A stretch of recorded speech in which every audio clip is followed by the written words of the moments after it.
4u² + 8u બરાબર। તો અહીં પણ શું કરવાનું છે કે શૂન્ય શોધવાના છે, શૂન્ય અને સગુણકો વચ્ચેનો સંબંધ ચકાસવાનો છે। તો 4u² + 8u બરાબર। તો બંનેમાં જોઈ શકાય કે 8 એટલે 4 દુ 8 થાય।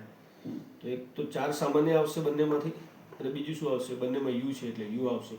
હવે 4u² માંથી 4u બહાર આવી ગયા એટલે શું વધ્યું, ફક્ત u² માંથી ફક્ત એક u વધશે। અહીં 8u માંથી 4u બહાર આવી ગયા એટલે 4 દુ 8 થયા હતા, તો શું વધ્યા, તો 2 વધ્યા બરાબર। તો 4u² + 8u બરાબર, 4u² + 8u બરાબર શું મળ્યા, તો કે 4u + 2। તો આ શું થઈ ગયા, તેના અવયવ થઈ ગયા બરાબર।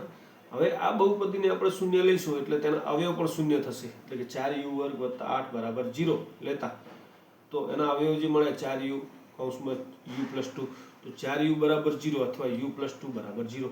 હવે સંખ્યા 0 ન હોય માટે શું હશે, u 0 હશે બરાબર, માટે u = 0 અથવા u + 2 = 0 છે, +2 બરાબરની સામે જશે તો -2 થશે, તો શું થશે, માટે u = -2 મળશે। તો આમ શું મળ્યું આપણને કે u = 0 અથવા u = -2। તો આ શું મળે, માટે બહુપદી 4u² + 8u ના શૂન્યો કયા કયા મળે, તો u = 0 અથવા u = -2 મળે। હવે શું કરવાનું, શૂન્યો અને સહગુણકો વચ્ચેનો સંબંધ ચકાસવાનો છે બરાબર। તો શૂન્યનો સરવાળો કરીએ એટલે આપણને એક સંબંધ મળશે। તો બે શૂન્યો હતા 0 અને -2, તો 0 + -2 તો શું મળશે, -2 જ મળશે બરાબર। હવે આપણે જોયું કે આપણે સંબંધ ચકાસવાનો છે એટલે શું કરવાનું છે, તો આપણો આ પદો જોવાના છે કેમ કેમ છે એ રીતે લાવવા માટેનો પ્રયત્ન કરી તો શું કરીશું, તો 8u છે બરાબર, તો u નો સહગુણક કેટલો છે, 8 છે બરાબર। તો એ લાવવા માટે આપણે એક પ્રયત્ન કરીએ, તો 4 વડે ગુણીએ 4 વડે ભાગીએ એટલે શું થઈ જશે કે 4 દુ 8 એટલે -8 થઈ ગયા, છેદમાં 4। તો એ -8 છે એ શું છે, તો કે -8 આપણે જોઈ શકાય છે કે માઇનસ એટલે કે નિયમનો માઇનસ બરાબર, અને જે 8 છે એ 8 શું છે, 8 તો કે u નો સહગુણક છે, શું છે, તો નિયમનો માઇનસ અને u નો સહગુણક કોણ થઈ ગયો, 8। તો આ એક ખાસ જોઈ શકાય, અને છેદમાં જે 4 છે એ 4 શું છે, તો કે u² નો સહગુણક કોણ છે, તો કે 4 છે।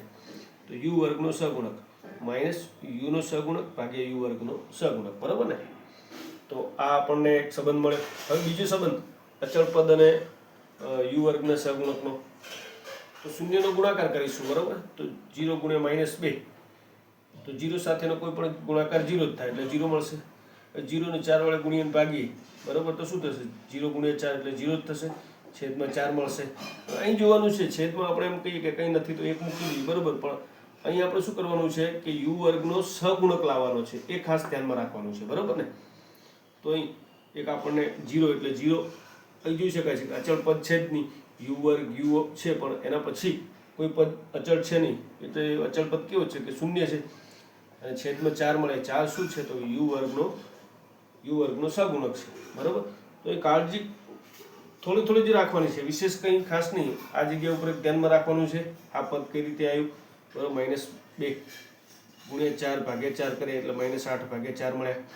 અહીં પણ એ જ રીતે કર્યું બરાબર, અને અહીં સામાન્ય નિકાળવામાં ધ્યાનમાં રાખવાનું છે બરાબર, બીજું કશું ખાસ વિશેષ છે નહીં।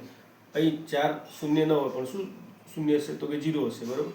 તો આ રીતે નાની કાળજી રાખો એટલે દાખલો બહુ ઇઝી દાખલો છે, એમ કે તમને આરામથી આવડી જાય એમ કે।